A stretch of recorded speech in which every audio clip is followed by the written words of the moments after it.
He's the iconic voice of Rush, a legendary bassist and a name etched in rock history. But lately, fans have been asking, where is Geddy Lee? What's going on behind the scenes?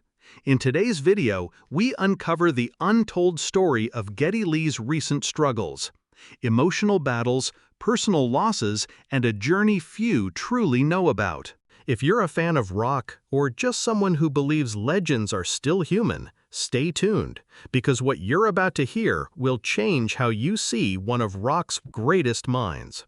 When the spotlight fades and the arena goes quiet, what happens to the artists we idolize?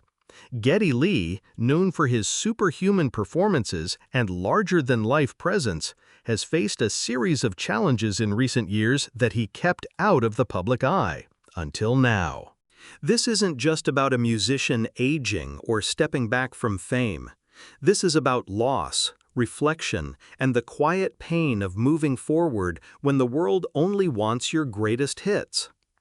Geddy Lee's story has always been one of brilliance, discipline, and curiosity. From the moment he stepped onto the stage with Rush in the early 1970s, fans were drawn to his unique voice, his technical mastery, and his fiercely thoughtful lyrics. For decades, Rush was a relentless force, crafting progressive rock epics and cultivating one of the most loyal fan bases in the music world.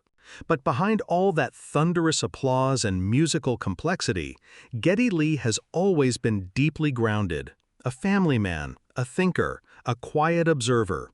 And when Rush took their final bow in 2015 after their R40 tour, many assumed it was a well-earned retirement. What few realized was just how much the end of Rush would mark a profound turning point in Geddy's life. The first major blow came with the health decline of Neil Peart, Rush's enigmatic and beloved drummer.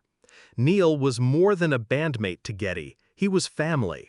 Their connection, forged over 40 years of touring, creating, and evolving together, ran deep. So when Neil was diagnosed with glioblastoma, an aggressive brain cancer, Geddy was devastated. The illness was kept private for nearly 3 years, and during that time, Geddy all but disappeared from the spotlight. Friends and close collaborators noted his silence, but most fans didn't know the extent of what was happening. Geddy wasn't just mourning the likely loss of a bandmate. He was already grappling with the collapse of the creative engine that had driven his life for decades. Rush was no longer. Neil was dying, and Geddy, for the first time in nearly 50 years, had no musical home.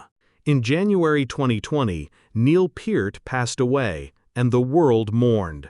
For Geddy, it was a moment of crushing grief.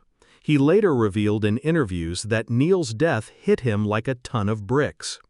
The silence of his bass, once so prominent on stage, became symbolic of his inner void. But grief wasn't the only thing Geddy was wrestling with. The pandemic hit just months later, forcing the entire world into isolation. And for a man already navigating profound personal loss, this solitude became both a burden and an unexpected blessing. With no tours, no travel, and no fan events, Geddy finally had space to reflect and to write.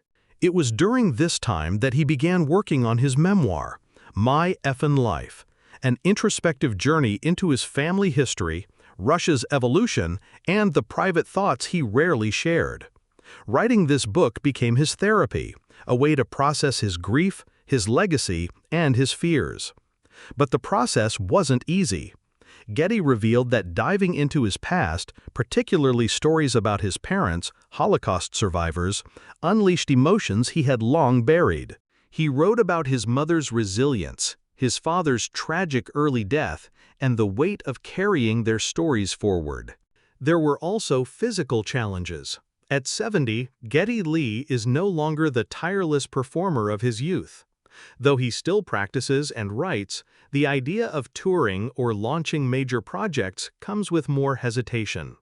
He's admitted that the wear and tear of decades on the road caught up with him. His voice has changed, his stamina isn't what it used to be, and perhaps most importantly, his heart isn't always in it.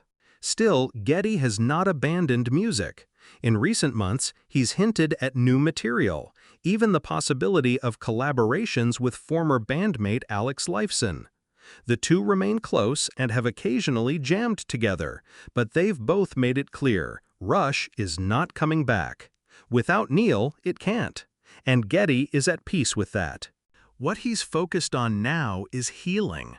Through his writing, interviews, and rare public appearances, he's begun re-engaging with fans, not as the rock god of old, but as a thoughtful elder statesman of music.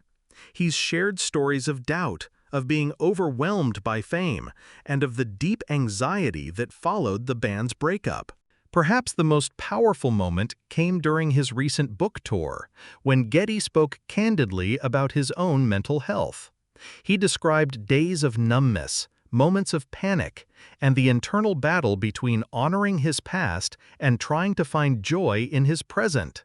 It was a raw, humanizing glimpse into a man so often seen as invincible. Yet, despite it all, Geddy Lee remains a beacon of resilience.